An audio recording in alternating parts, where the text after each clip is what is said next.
चूहे से व्यापार। एक व्यक्ति जिसका नाम शंभू था बहुत बड़ा व्यापारी बनना चाहता था, पर उसके पास पैसे नहीं थे। वो अक्सर व्यापारियों को देखता और उन जैसा बनने की कल्पना करता। एक दिन उसने दो व्यापारियों की बात सुनी। एक व्यापारी दूसरे व्यापारी से कह रहा था, व्यापार करने के लिए पैसे नहीं बल्कि लगन और चतुराई की जरूरत होती है। कोई चाहे तो वो जो कूड़े पर मरा चूहा पड़ा है उससे भी व्यापार शुरू कर सकता है। शंभू ने कूड़े पर पड़े चूहे को देखा और सोचा, लगन और चतुराई तो है मुझ में है, क्यों ना मैं इस मरे चूहे से ही व्यापार शुरू करूं। ये सोच उसने मरा हुआ चूहा उठा। तभी एक सेठ जी अपनी बिल्ली को गोद में लिए उधर से गुजर रहे थे। शंभू के दिमाग में एक तरकीब आई।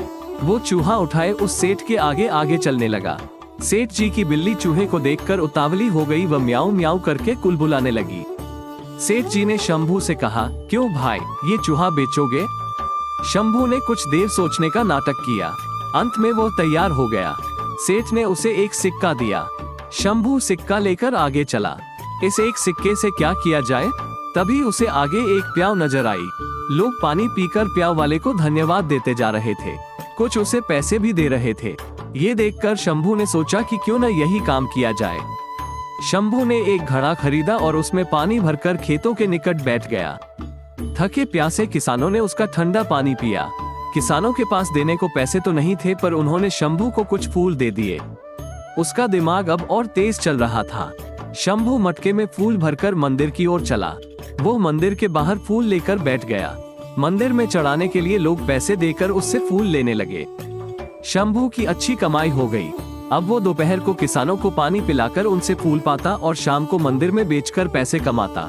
एक दिन उसने किसी से सुना कि एक बड़ा व्यापारी अगले महीने 500 घोड़े लेकर शहर आने वाला है। उसका दिमाग दौड़ने लगा। वो घड़े में पानी व गुड़ डालकर जंगल की ओर चल दिया। वहाँ घसियारों, घास काटने वाले को मुफ्त में शरबत पिलाता। घसियारे उसके बहुत आभारी हो गए। वे उसकी सेवा के बदले उसके लिए कुछ करना चाहते, पर शंभू उन्हें कहता, समय आएगा तो मौका दूंगा। एक दिन वो समय भी आ गया जब घोड़े का व्यापारी अपने 500 घोड़े लेकर शहर आ गया। शंभू घसियारों के पास गया और अपनी सारी जमा पूंजी देकर बोला, आज जितनी घास आपने काटी है वो मुझे बेच दो। घसियारे तुरंत मान गए। चंदू ने सारी घास ले ली। इस कारण बाजार में कोई घास नहीं लाया। व्यापारी शहर पहुंचा तो उसे घोड़ों के लिए घास नहीं मिली। केवल एक जगह घास का अंबार लगाए शंभू मिला। उसके पास 500 गट्ठर थे। व्यापारी को घोड़ों के लिए घास की बहुत जरूरत थी। उसने शंभू से घास की कीमत पूछी। चंदू ने 1000 सिक्के मांगे। मजबूर होकर व्यापारी को घास के लिए 1000 सिक्के देने पड़े। कुछ ही दिनों बाद एक जहाज माल लेकर आया।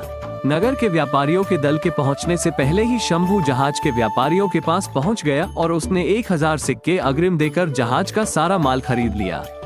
नगर के व्यापारियों को शंभू से माल खरीदना पड़ा। शंभू ने व्यापारियों से पैसे लेकर जहाज वालों को पूरी कीमत दे दी। शहर के व्यापारियों में शंभू मशहूर हो गया। सब उसकी चतुराई के कायल हो गए। एक दिन शंभू एक व्यापारी के घर गया। यह वही व्यापारी था जिसकी बात सुनकर शंभू ने मरे चूहे से अपना कारोबार शुरू किया था। शंभू ने एक सोने का चूहा उस व्यापारी के सामने रखा और बोला, आप मेरे गुरु हैं। ये सोने का चूहा गुरु दक्षिणा के रूप में स्वीकार कीजिए। शंभू ने मरे चूहे से लेकर अब तक की सारी कहानी उसे सुना दी। व्यापारी चकित रह गया और बोला, शंभू, तुम्हारे जैसे योग्य युवक को मैं खोना नहीं चाहता। मेरी विवाह योग्य सुंदर व सुशील बेटी है। तुमसे योग्य न मुझे उसके लिए नहीं मिल सकता। मुझे गुरु दक्षिणा के रूप में यही संबंध चाहिए। शंभू ने रिश्ता सहर्ष स्वीकार कर लिया। कहानी की शिक्षा, मेहनत, लगन और चतुराई से किसी भी कार्य में सफलता प्राप्त की जा सकती है। हमेशा प्रयास करते रहें, सफल होते रहें और आगे बढ़ते रहें।